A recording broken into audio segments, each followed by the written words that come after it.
Film, like all popular culture, is constantly shifting through phases, and the early 2000s was a markedly different landscape than it is today in terms of franchise entertainment. Superhero adaptations, then more of a gamble than a guarantee, having not yet established that shared universe model, were yet to dominate in the way that they would over the following decade or so, given their often diverse quality. Catnip.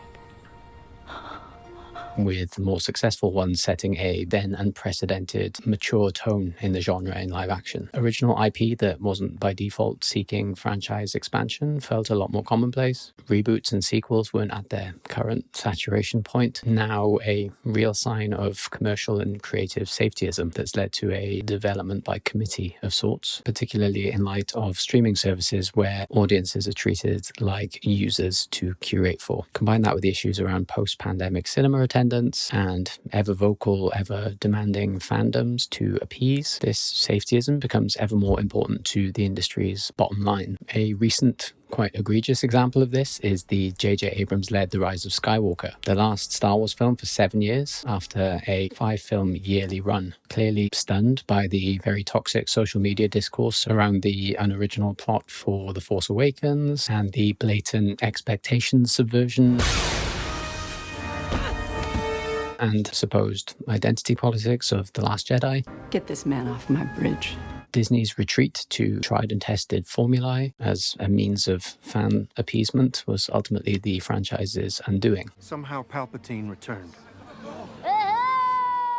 And J.J. Abrams hasn't directed since. It's hard to imagine, given his legendary, now perhaps infamous status, that his directorial debut only came 13 years before The Rise of Skywalker in Mission Impossible 3. There too, Abrams was trusted to continue an established series with its third installment, but given that its release was a full decade prior, and itself being a movie adaptation of an older TV show from the 60s, it was already bordering on legacy sequel status before that term was really commonplace. But Abrams managed to revivify the franchise with his kinetic set pieces, breakneck narrative pacing, and inspired casting. Do you have a wife, girlfriend?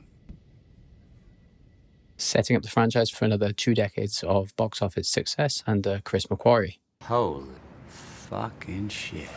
So when a long gestating idea for a Star Trek prequel found its writers in Alex Kurtzman and Roberto Orci, their frequent collaborator J.J. Abrams was asked to direct, again responsible for bringing a somewhat struggling franchise across film and TV to a new generation in a new light. And again, his musical partner to do so was once again none other than lifelong Trekkie Michael Giacchino. Enter Star Trek 2009.